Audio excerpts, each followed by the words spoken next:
नमस्कार दोस्तों। आज हम बात करेंगे मैक्सवेल्स इक्वेशंस की।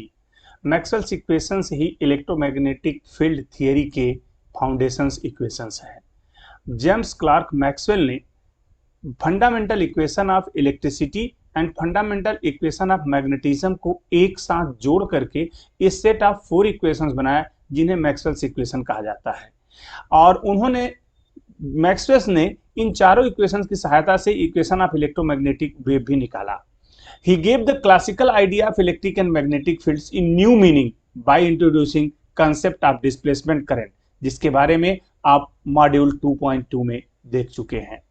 आज हम इन्हीं इक्वेशंस की बात करेंगे कि मैक्सवेल्स इक्वेशन हैं क्या।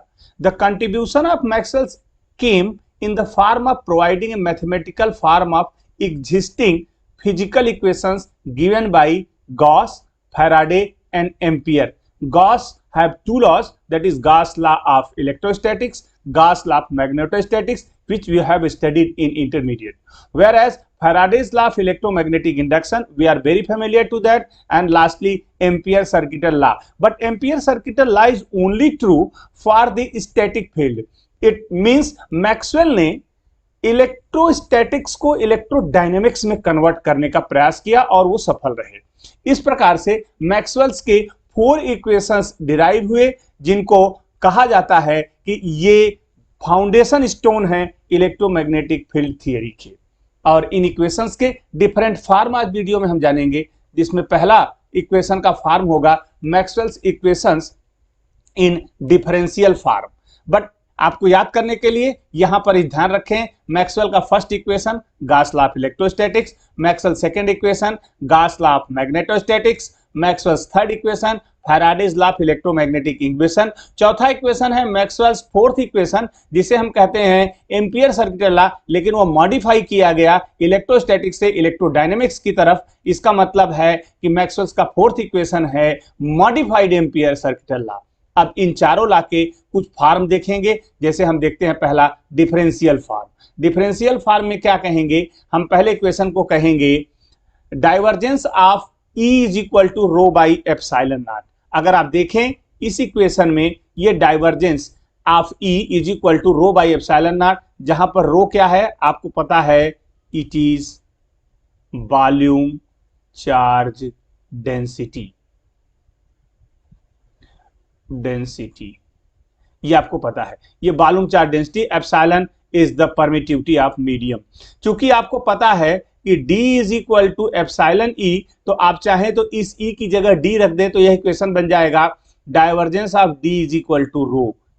ये पहला इक्वेशन है जिसको गॉस लॉ ऑफ इलेक्ट्रोस्टैटिक्स आप कहते हैं। नंबर 2 पे है Gauss law of magnetostatics, divergence B is equal to 0, या आपको पता है कि B is equal to mu H, तो इसको आप यूज करके कह सकते हैं divergence H is equal to 0। Similarly, the third one is the curl of E. This is curl of E is equal to minus del B by del T. Rate of change of magnetic field causes EMF. And next, इसे आप दूसरे form में भी रख सकते हैं, यहाँ B को म्यू H में कन्वर्ट कर सकते हैं।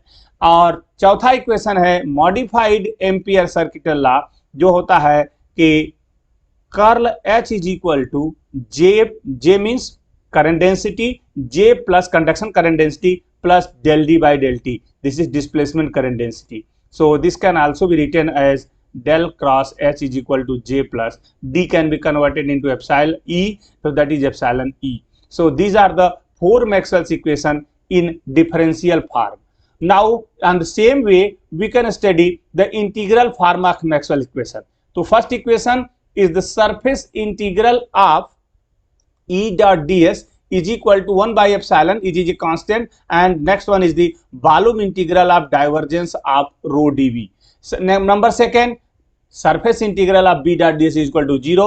Third one is the line integral of curl E dot dl is equal to minus del B by del T, surface integral B dot ds. Similarly, the fourth equation is the curl H dot dl is equal to surface integral J dot ds plus del over del T of, but before going there you must recall it is typing error, here there should be epsilon del over del T of surface integral E dot ds. So these are the four equations in integral form, and similarly these equations can also be written as in free space or non-conducting medium. ध्यान रखें, free space का मतलब होता है ऐसा space जिसका surface area और volume दोनों इनफाइनाइट हो, बहुत ज्यादा हो। तो उन दशा में आपको पता है कि volume charge density rho is equal to charge upon volume, और वॉल्यूम अगर इनफाइनाइट है इसका मतलब rho is equal to zero. Similarly J is equal to q by S, charge upon surface area, तो अगर सरफेस एरिया इनफाइनाइट इसका मतलब J is equal to zero. तो मैक्सवेल्स के जो डिफरेंशियल इक्वेशन के फॉर्म है वहां पर अगर rho is equal to zero और J is equal to zero कर दे तो वह इक्वेशन कहा जाएगा Maxwell's equation in free space, जिसके लिए हम पहला इक्वेशन लिखेंगे divergence is equal to zero. क्यों? क्योंकि आपको पता है रो अपॉन एप्सिलॉन था, रो जीरो हो गया तो यहां पर जीरो आ गया। नंबर 2 इक्वेशन अगर देखें अब उसमें कोई चेंज नहीं आएगा, divergence B equal to zero. Number 3 है curl E is equal to minus del B by t, यहां भी कोई चेंज नहीं आएगा। यानी फ्री स्पेस में या कहीं भी लिखने पर इक्वेशन नंबर 2 और 3 में जनरल चेंज नहीं है। नंबर 4 में जहां पर J plus del d by del t था यहां पर जे जीरो हो जाएगा और यह इक्वेशन इस टाइप से बन जाएगा। तो ये रहे मैक्सवेल्स के equation differential form, integral form, free space form. और Maxwell's equation in static field अगर देखना हो तो there is a no change in current. और करंट में चेंज न होने का फायदा क्या होगा कि यहां पर ये जो तीसरा इक्वेशन आ रहा है del B by del t यह जीरो हो जाएगा।